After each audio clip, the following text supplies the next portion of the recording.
conservation, evolution, animal experimentation and dissection, human reproduction. These and other scientific or scientifically related issues may raise controversy in the science classroom. Because they are controversial, it does not mean they should be avoided. Because our time is limited today, we will focus on two issues in this program, namely animal dissection and evolution.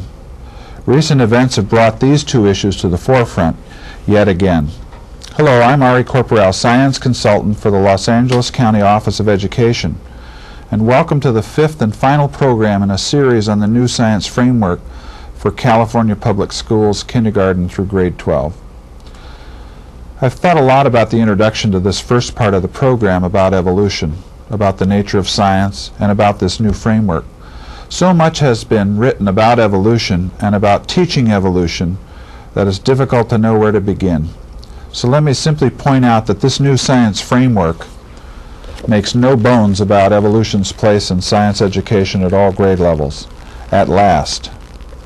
Evolution is one of the great, profound ideas of Western civilization and the central idea of modern biology. If your life science or biology courses are not taught with evolution as the organizing principle, you're not teaching modern biology. Not only is evolution central to biology, it's a useful organizing theme in earth science as well. Stars evolve, our solar system evolved and continues to evolve today, planets evolve, atmospheres evolve, and as the very rich, abundant fossil record shows, life forms evolve. Several recent court cases have affirmed that evolution is the scientific theory that should be taught in science classes. The idea that kids should be given both sides is seductive, but it's a red herring. There are no competing scientific theories to evolution. Why then is there so much attention given to this topic which accounts for such a small portion of the science we teach? The answer lies partly in a misunderstanding of how science works, and partly with a narrowly focused view of what evolution is, namely a misunderstanding of human origins. Before we explore this issue, let me remind you that you can use your viewing log to follow along during the program. You can jot down notes about the content of the program, statements our guests make, or issues that occur to you during the broadcast. You can use your viewing log to generate questions to ask, because we will have a call-in segment later in the program where you can talk to our studio guests directly. The telephone number is 1-800-LIVE-ETN or 1-800-548-3386. We'll put the number on the screen near the end of the program also. To help us with the evolution issue, we have a special guest in the studio, Dr. Genie Scott, who is the Executive Director of the National Center for Science Education. The center has been involved in the forefront of the battle with the anti-evolutionists. The past several years they have been helping us, and part of a coalition working with publishers to improve the quality of science textbooks. Welcome, Eugenie. Nice to be here. So, what is all of this scientific creationism nonsense we've been hearing about? Well, I'm glad you distinguished between creationism and scientific creationism, because there is a difference. Creationism, the general idea that God created, this of course is not incompatible with evolution. But scientific creationism is a very specific kind of creationism, and it's really a social and political movement rather than a scientific movement. But it's the idea that the universe, the stars, the galaxies, the planet Earth, the animals and plants on it, human beings, were all created suddenly at one time. It's special creation. But there's a new wrinkle, and that is this is special creation with the idea attached that you can somehow demonstrate this with scientific data. And of course, that is not the case. Scientific creationism has been examined by scientists, by some of the leading scientists in this country, National Academy members and others. And in their examination of the so-called scientific evidence, there simply is not scientific evidence that the world was created suddenly all at one time.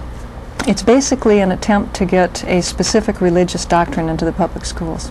I wanted to pursue that. One of your opening comments was that there's a difference between creationism and scientific creationism, and that in fact some cases they're not incompatible. I wanted to ask you about Voices for Evolution, which your organization published, I understand. You want to make some comments I'd be about? delighted. I think this is a very useful book for teachers to know about. In fact, many teachers from all over the country have written me about this.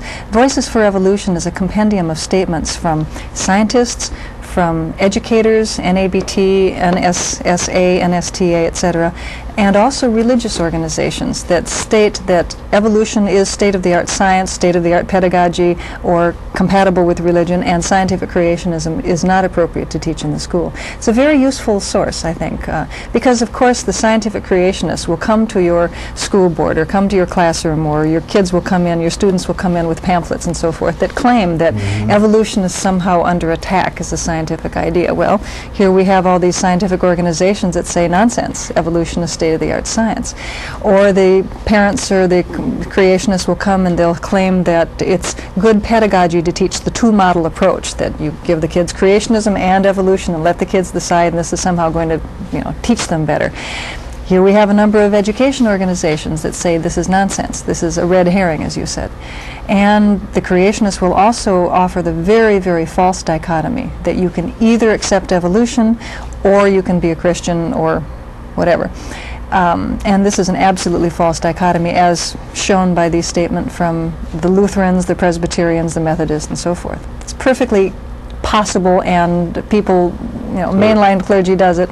Evolution is all right. There are plenty of religious groups that have resolved the issue for themselves, as well as plenty of Catholics, scientists. mainline Protestants, Jews. Yeah, yeah. I wanted to explore just a bit about the nature of science. I had said that in some cases we misunderstand how science works. Is that not one of the root causes here? Well, when I said that scientific creationism has been examined by scientists and found wanting, one of the major areas, not only is it factually wrong, but it also just simply does not meet the tenets of science. Science, minimally, has to be an attempt to come up with explanations of the natural world, and with explanations that are natural, not supernatural. One of the most important characteristics of science, and this is very well illustrated in the science framework, is that science is open-ended. We change our explanations as new data or new observations become available. Now, the problem with scientific creationism, and the main reason why both the courts and the scientific community have rejected it as science, is that the scientific creationists say, we know what happened. Everything was created kaboom all at one time, and we're just going to go out and look for the data that supports this. And there's no way, because it's basically a theological statement, there's no way that they can change this view. Now, you can't have a view that's cut in stone like this and call it science. Science, changes, self-correcting. Sure. I know that one of the criticisms that I've heard a lot is that the fossil record is weak, and that these big gaps, therefore, are evidence that it has not occurred. I've heard of this all. I know that one of the criticisms that I've heard a lot is that the fossil record is weak, and that these big gaps, therefore, are evidence that it has not occurred. I've heard of this alternative explanation, punctuated equilibrium, is the explanation. It explains some of these rapid changes, as opposed to the gradualism that they keep focusing on. You may comment. Well, there's a great deal of confusion, and students who read creationist literature, I assure you, come away very confused.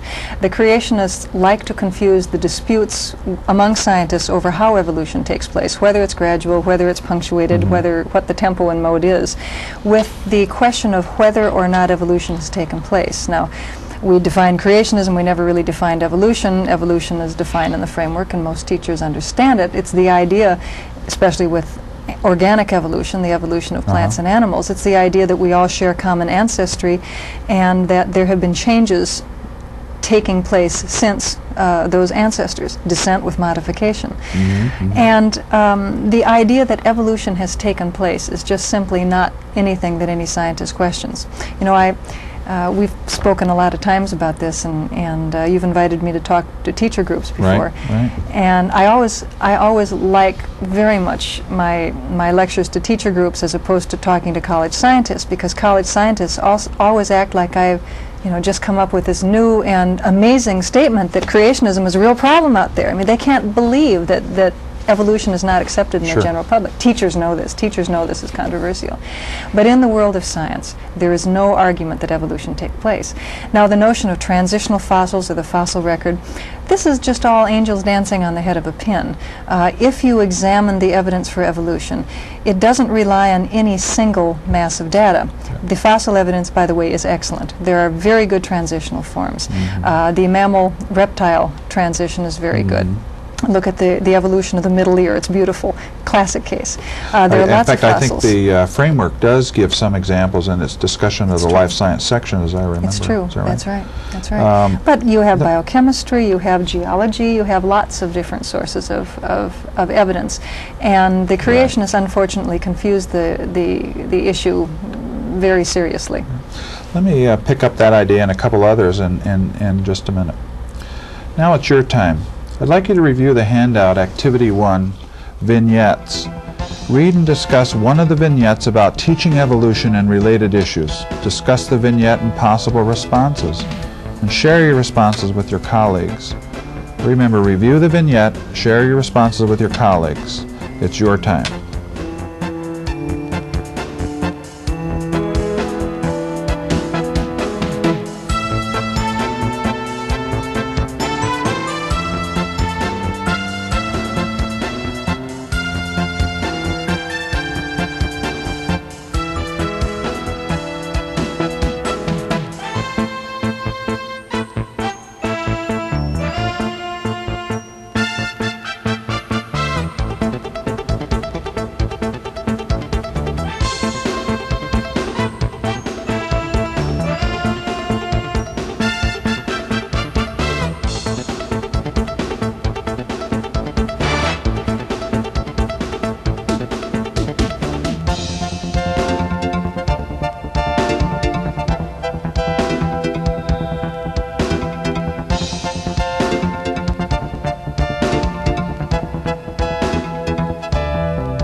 Welcome back. Let me pick up where we left off before about the evidence and anti-evolution and so on. What are they saying about evolution? The creationists basically are trying to say that evolution didn't take place. And they are not really supporting their so-called model of special creation, that everything was created all at one time, because of course there isn't any scientific evidence for it. They have a rather odd logic that if evolution did not take place, therefore creationism must have taken place, which is sort of like saying, if you're wrong, then I'm right. And that doesn't work very well for logic. But what they try to do is they look through the literature and they find statements from eminent evolutionists whom they quote, and the statements are taken out of context, or the statements are misinterpreted severely, and supposedly people like Stephen Jay Gould and Theodosius Dobzhansky and other eminent scientists come out like they're saying, well, we really doubt that evolution ever took place. But that is, as a matter of fact, those kinds of quotations can be easily tracked down. So those are, and therefore become anti-evolution because Correct. they're discrediting Correct. the evolution rather than supporting the model. In fact, one thing that I think teachers are going to be finding more and more is not so much a thrust toward the teaching of scientific creationism, because the Supreme Court has said ipso facto scientific creationism Sure. is a religious idea. What you're going to get more and more of is arguments for teaching, excuse me, they call it the arguments against evolution. They call it the secular theory of special creation, which is also an attempt to do an end run around the sounds courts. to me like We also have the abrupt appearance theory. That's a good one, and the intelligent design theory. All these euphemisms, but when you look at the intelligent design or the abrupt appearance literature, it's plain old garden variety scientific creationism that we've had for the last 20 years. New clothing. Well, I'd rather say old wine in new bottles. Oh, okay, fair enough. And I understand too the framework's got some summaries of the significant court decisions regarding the issues of evolution, creation in the school, and so on. And there have been other court cases since the framework was put together. Yes. One very important one, which underscores the right of a district to determine curricula and to restrict the teaching of restrict a teacher to that particular curriculum. Whether it's good or bad, there's lots and lots of case law showing that a teacher does not have unlimited academic freedom. This has to be balanced with what is in the curriculum. Let me say that one more time. Well, teachers do not have unlimited freedom, academic freedom. Teachers must teach what is in the curriculum. There's lots and lots of case law in every state in the Union, and there's Supreme Court decisions as well to back it up. As well as California, and which is an important point. And this is the curriculum. This is the model for the state, and most districts, many districts, if not all districts in the state, adopt this as their model. So that indeed, if evolution is the central organizing principle of biology, we would expect many, if not all, district curricula in the But state to remember follow also, that. Arie, that the science framework does, as you've discussed on these programs, does encourage the thematic approach. Evolution is a theme. It's not the only theme, but it's a theme, and it works exceedingly well for many sciences. It works extremely well for biology, for geology. You can even use it in astronomy and other fields as well. Yeah, and I'm glad you mentioned that, because in the packet of materials that were mailed to each of the received sites, there is both the statement on the teaching of natural sciences, which the State Board adopted 2 years ago or so, and almost 3, I guess, as well as discussion of the evolution through the grade levels. So it's not just the domain of high schools. That's correct. Junior It's not highs, just it belongs something to all for of them. high school biology classes. And using it as a theme, it does allow you to make some connections among the various disciplines, fossils and life science as well, as you pointed out, astronomy and so on, to distinguish that from teaching the content, as it were. Yeah, great, thanks. Now I'd like to show you some wonderful materials to help you teach about evolution. These materials are soon to be released on video disc with accompanying print materials. They were developed by the Biological Sciences Curriculum Study, or BSCS, as they're more popularly called, and they're published now by Video Discovery in Seattle. The materials are excellent for 2 reasons. All the lessons and activities are designed around inquiry and, as such, illustrate almost better than any other materials the nature of science and how science works. Secondly, the disc is excellent because the science content is so good, typical of all BSCS materials. This is simply some of the best material I've seen on evolution. I'd like to thank both BSCS and Video Discovery for letting me show you portions of their work. You have to remember that this is a check disc. That means it is not made with the final images, but rather their attention was given on this pre-production version to check the layout of the disc, make sure all the frame numbers were correct, and so on. The final version will include the best quality images. And let me illustrate. I'm going to be using the Laserdisc player here in front of me, the monitor, you'll see it on your screens, and the remote keypad. I could just as easily use the barcode reader to play some segments, and in fact I might do that. First, let me get us to a section on grouses, if you will. I'll enter the command to search to a chapter, and it brings us up to grouse and evolution problem. And what the data the kids are going to see is something they will have to assimilate, work just like scientists. They're going to look at field evidence and come up with some hypotheses for the differences in these two species of grouse. So let me step forward, gives us a brief overview, and tells us to go. Describe this male prairie chicken.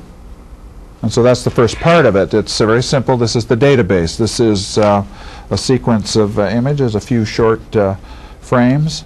We can play this over and over, use it, and come back, have the kids then make their observations. Go on. Describe this male sharp-tailed grouse. And compare it to this grouse. And now what does the data show us? And the kids now have to work through this. Just terrifically designed. The pedagogy here is just wonderful. Prairie chickens live in grasslands. Sharptails live in open woodlands. Compare the former or original distribution of the two birds. Now they've asked, in addition to look at the morphology of the birds, to look at their habitats and distributions. There's some additional data now that's been provided. And we can play this back and forth, look at the present range, compare it to the former range, and back and forth till that data has been assimilated. How do habitats separate species? How might the two grouse habitats become barriers between the two species? And now there's one of the pieces of information the kids have to wrestle with. So what does habitat have to do with them? Are they different because of habitats? We're leading them in that direction here. Observe and describe the courtship behavior of prairie chickens. Notice the And difference at this between point, male and female the grouse. students are given some behavioral data based on the pictures taken of the grouse in mating. And what I want to do here is just have you look briefly at this sequence and step forward to the next sequence. So let me do that. Observe and describe courtship behavior in sharptails.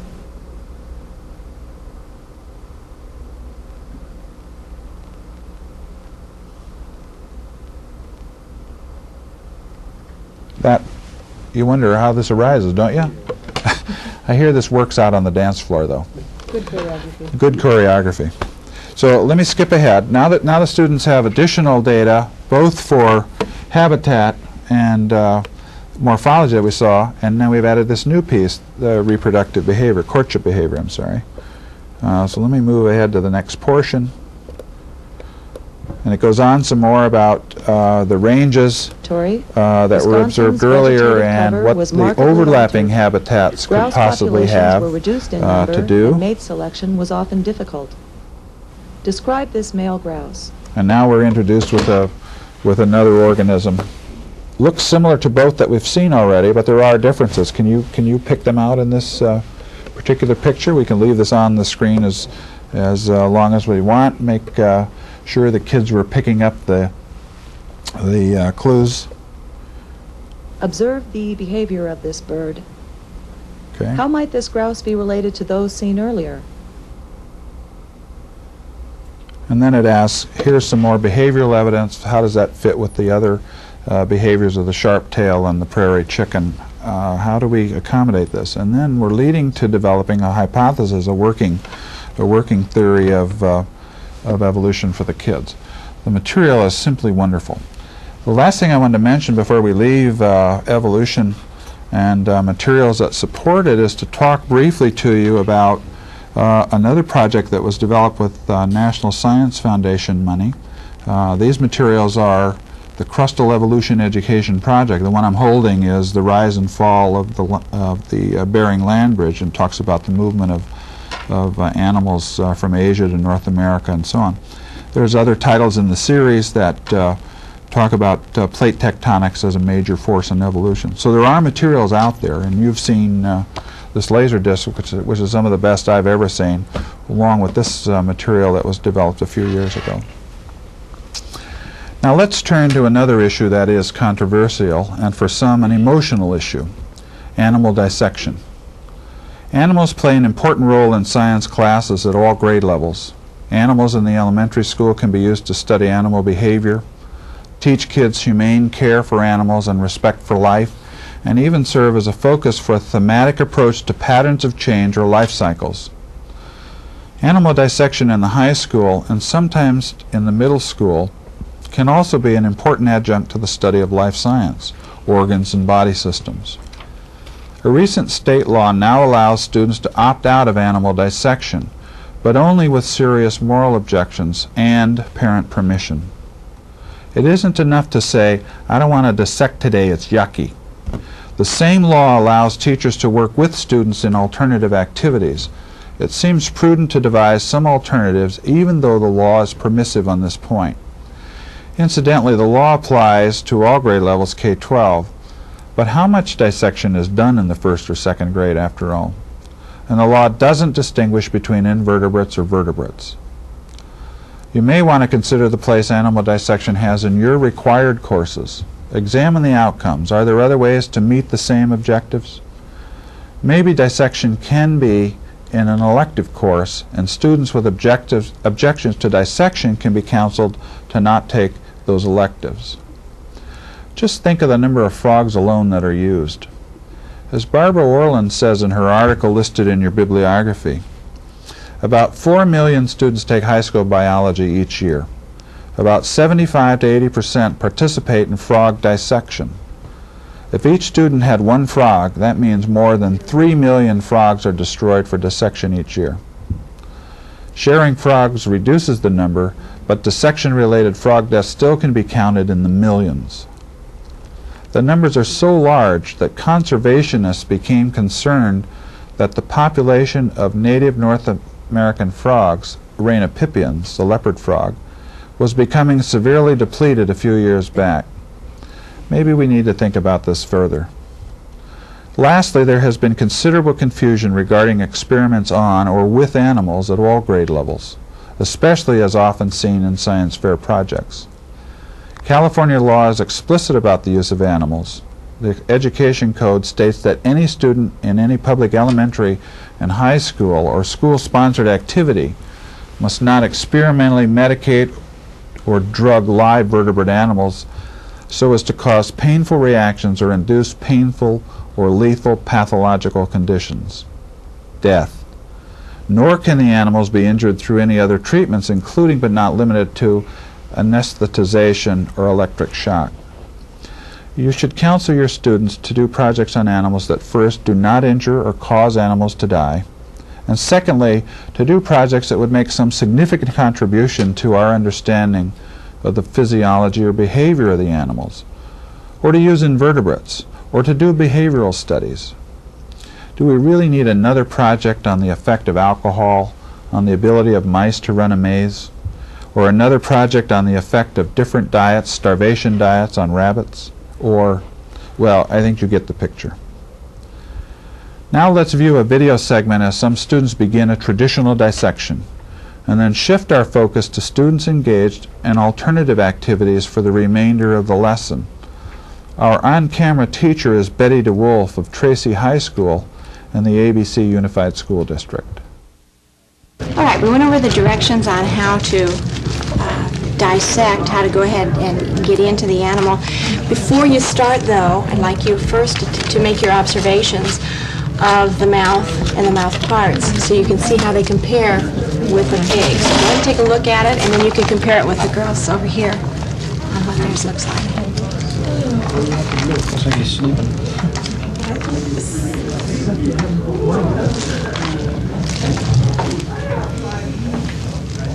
Your assignment over here is going to be very, very similar to what they're working on over there. Again, we're working with characteristics of life, and one of them being the need to take in and use food in order to survive. And so you're going to be looking also at a comparison of the different structures and functions of living things. And what I'd like you to do is turn to the pages in the book that show the dissection or the insides of the different animals, and you're going to be comparing just as they're going to be doing. But you're going to be looking at the picture of the animal instead of the actual animal. So your job, again, is to look at each part of the animal, starting with the mouth, each part of the digestive system, and compare that to one of the others. Now, you each have one book that has the three things that we're comparing today, the rat and the frog and the human. You're going to be looking at size of the different parts. You're going to be looking at the shape of the different parts. You're going to be looking then at the function of the part. So as you're looking at the picture, you'll be doing very similar work to what they're doing with the actual animal. Now, what I'd like you to do first is just make your observations. That's what we're going to start with first. Just take a look at the different things, see how they compare, look for the size, look for the shape, and think about what it might be for.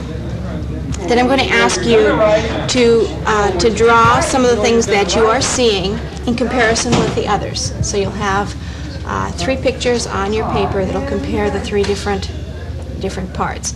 Okay, I don't expect you to be artists, but try to be as accurate as you can in your drawing so that you can see the different comparisons.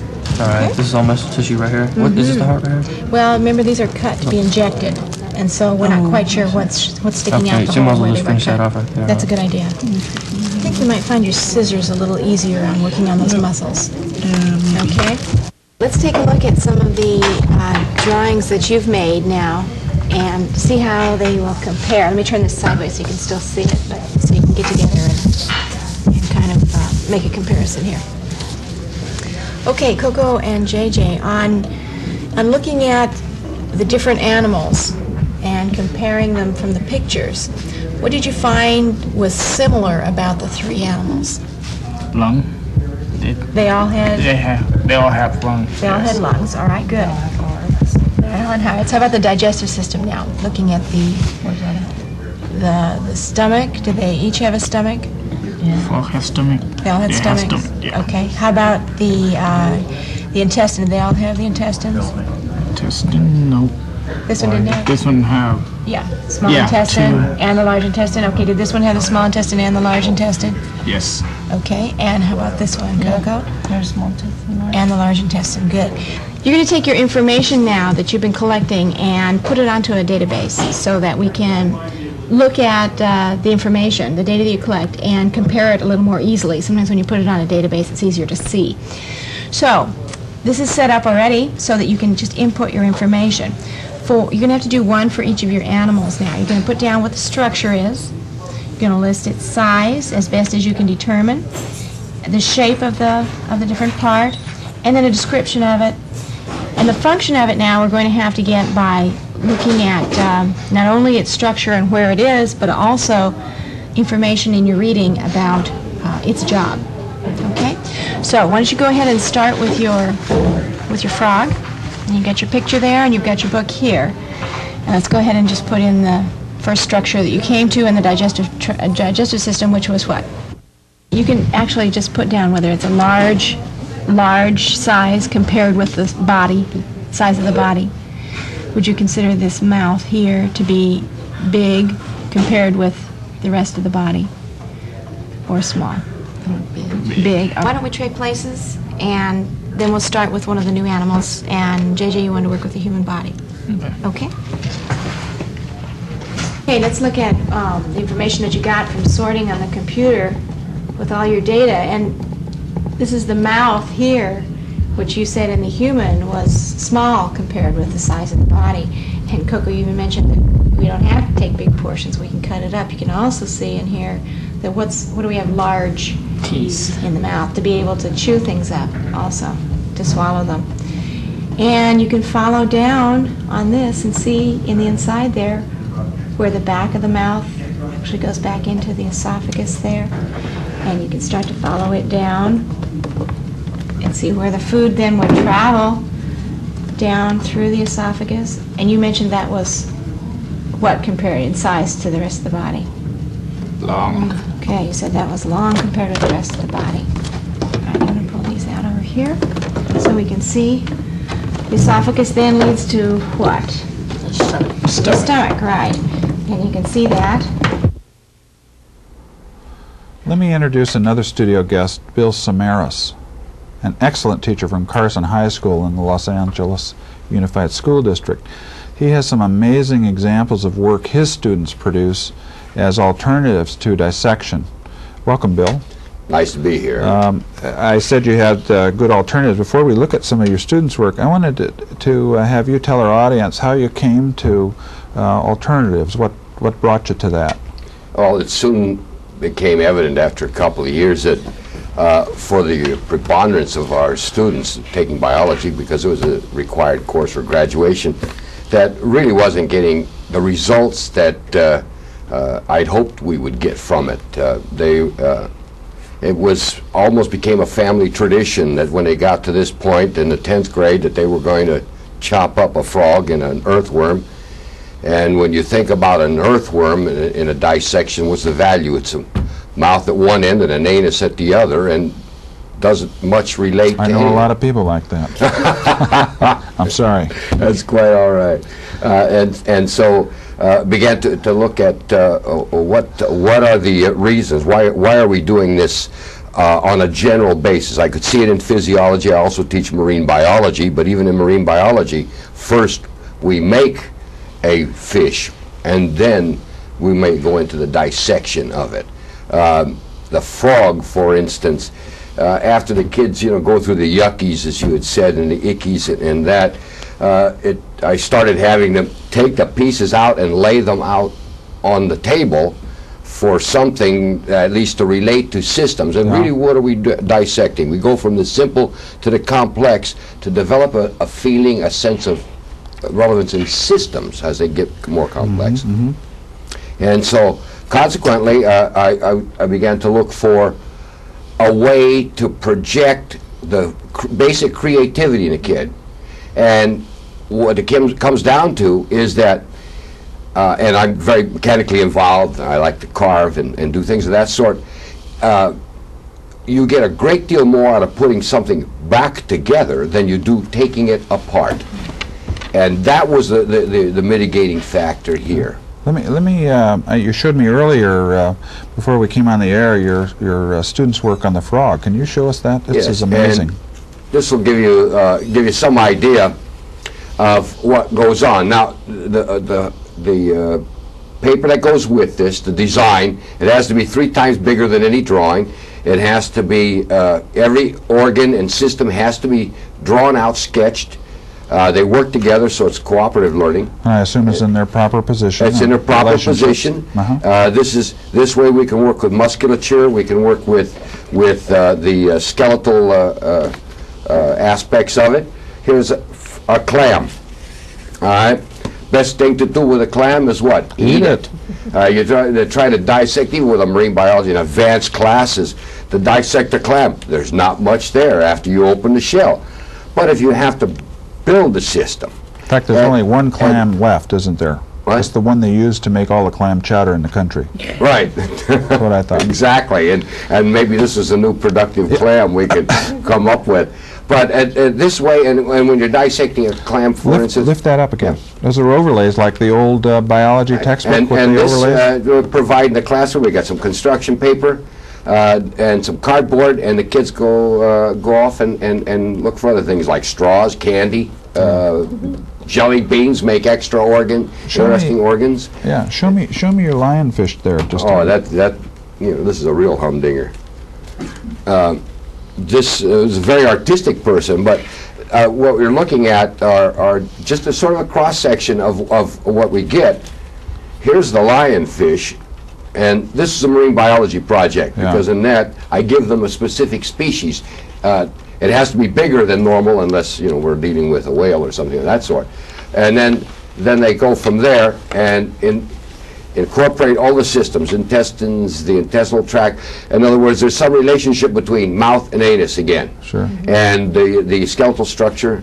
And so these are not only... Can you tip that up again so the people in the audience can see that? Here's the internal organs with the cutouts of the spinal column, and then the internal organs, the intestines, and so on. Yeah. And here's the external anatomy of the animal. With what do your kids use for references, if not the organism? What well, are they using? I make up from various things. I Xerox odds and ends out of books, put them together, make a work guide with assignment on the back and further material to go with.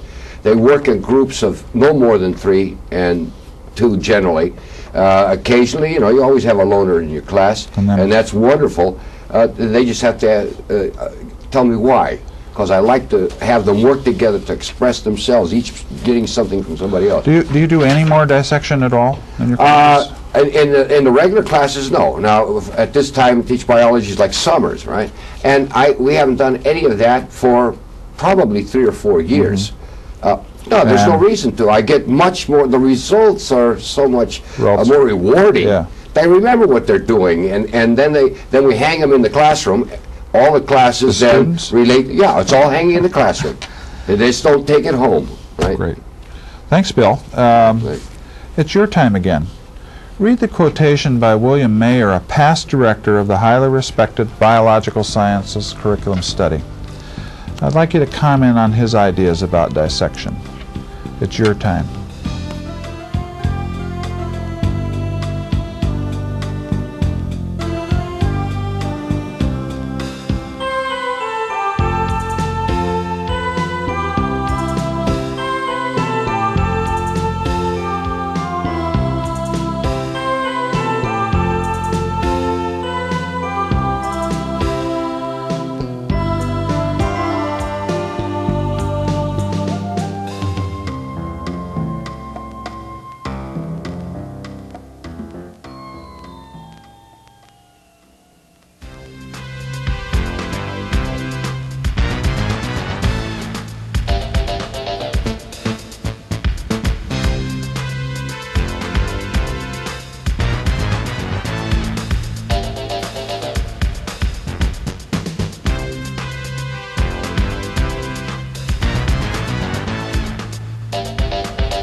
What are your views?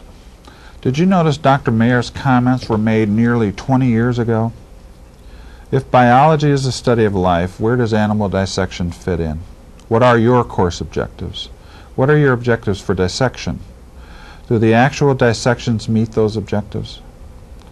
I hope this quotation by Bill Meyer from long ago has you re-examine the place dissections have in your classrooms and the role dissection plays in your classes. Now I'd like you to take a little bit of time to listen to our two guests wrap some of this material up. I wanted to have them comment briefly about dissections, Bill, in just a minute, but I want to pick up again on what we talked earlier about this academic freedom notion, because there's a case moving through, there's a case in California going on right now, and you had mentioned they don't have that option. Once the district adopts it, that's what's taught. The case law says that the district has the right to establish curricula, and the responsibility of the teacher is to teach the established curriculum. And the state, or the government entity, the district, whatever, has the right to discipline a teacher that does not teach the curriculum.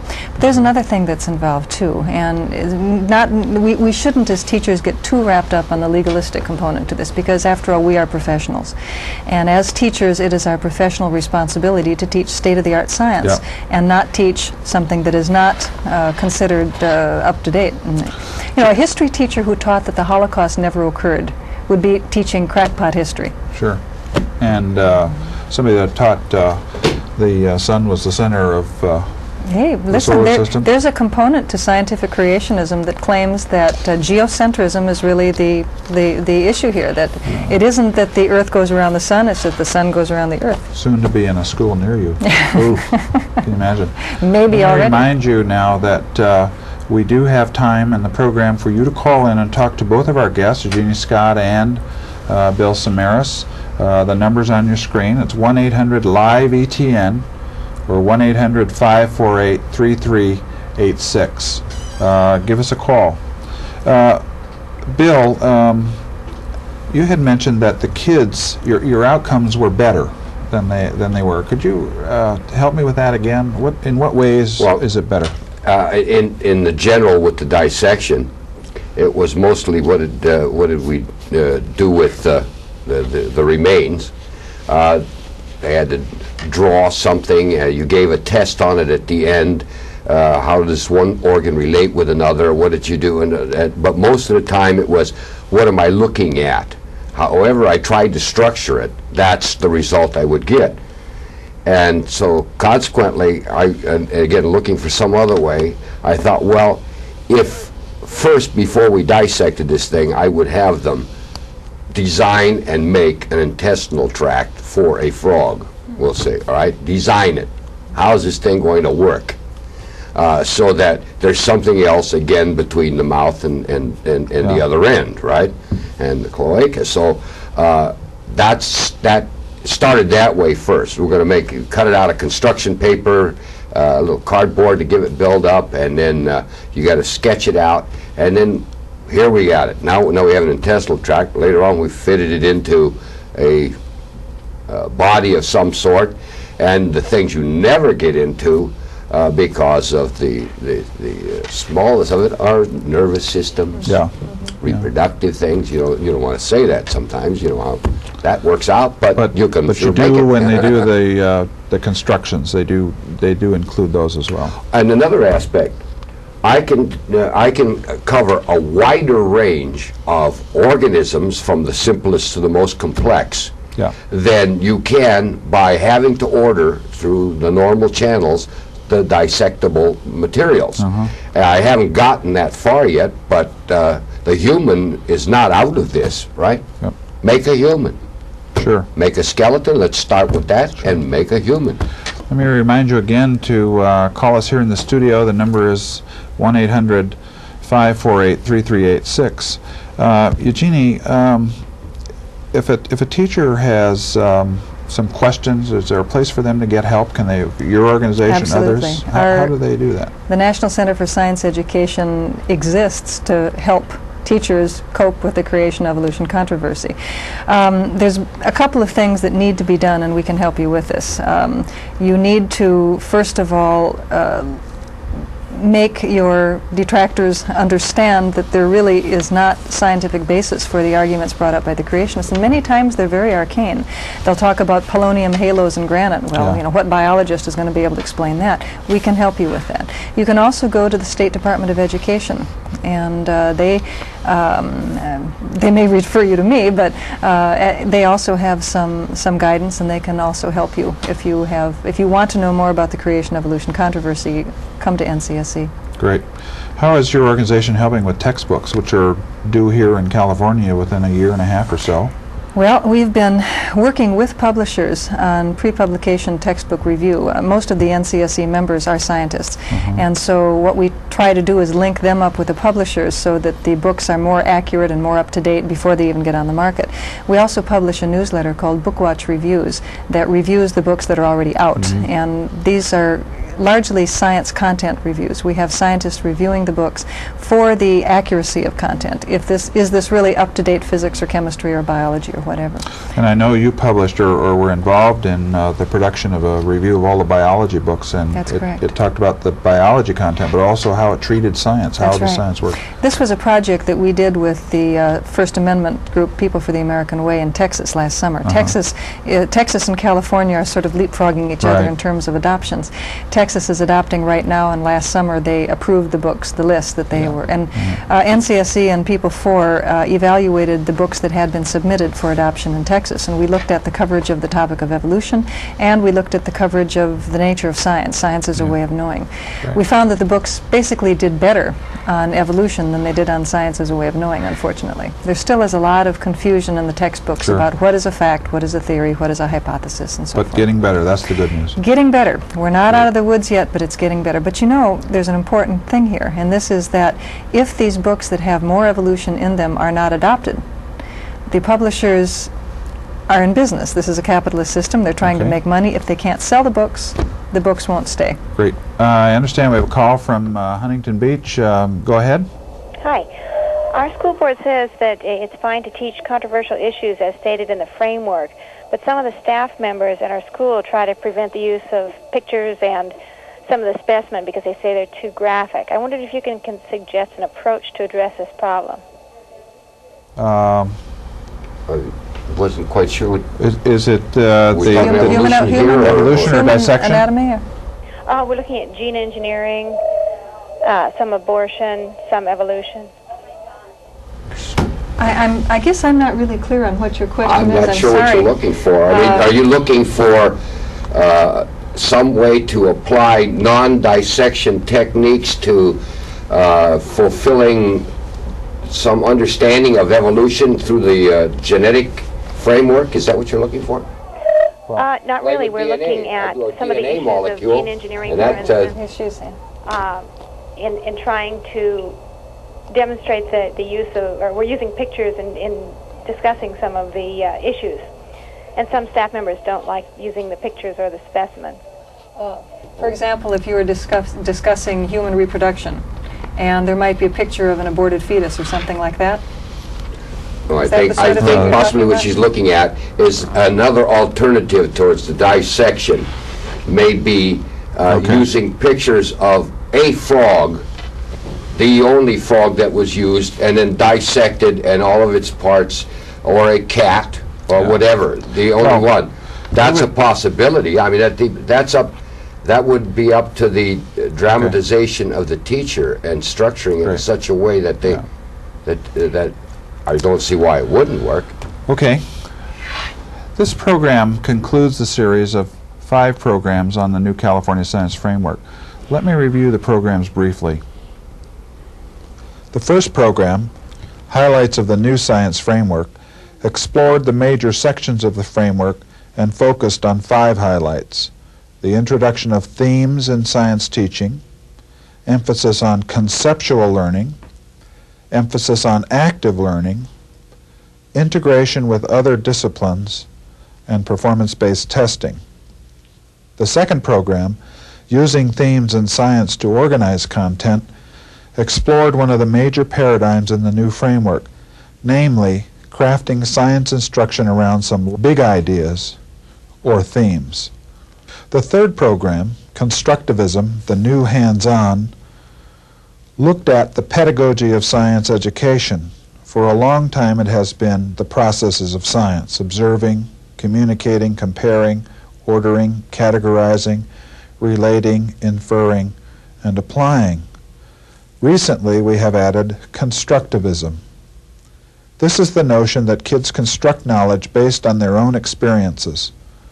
Good assessment, modeling good instruction, was the underlying message of the fourth program, Performance-Based Testing in Science. Members of the CAP Science Assessment Advisory Committee discussed the issues in designing performance-based items. The program focused on scenes of students working on performance items taken from the 5th, 8th, and 11th grade tests administered to students in California this spring. The final program, Controversial Issues in Science Teaching, dealt with two of the most sensitive issues, evolution and animal dissection. Our framework is clear. Evolution is the foundation of modern biology, and as such, should have a central place in science education. Students should not be exempt from instruction about evolution. This program also dealt with dissection, instruction from which students may be exempt, but only with parent permission. Alternatives to dissection were shown and discussed, something that has been called for nearly 20 years. Two of the programs, Highlights of the New Science Framework and Performance-Based Testing in Science, have accompanying leaders' guides. Each is an extensive set of staff development materials, and you can get information about ordering these guides by contacting the Educational Materials Development Center here at the Los Angeles County Office of Education. All 5 programs are accompanied by field support materials. A set of the field support materials was mailed to the facilitator at each downlink site. Additional copies can be ordered from Maria Warren at the Los Angeles County Office of Education.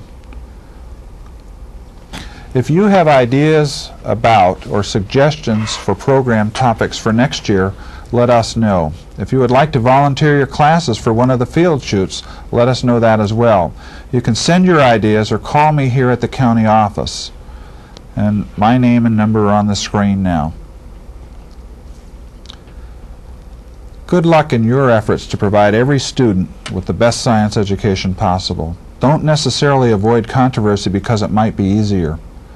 Keep in mind, as the framework points out, the task of all teachers of science is to guide students in the development of their abilities to approach controversial subjects coolly and rationally, with clear and critical understanding of what is understood in science, what is uncertain and to what degree, what is scientific and what is not, and how the scientific and technological factors bear on the controversy.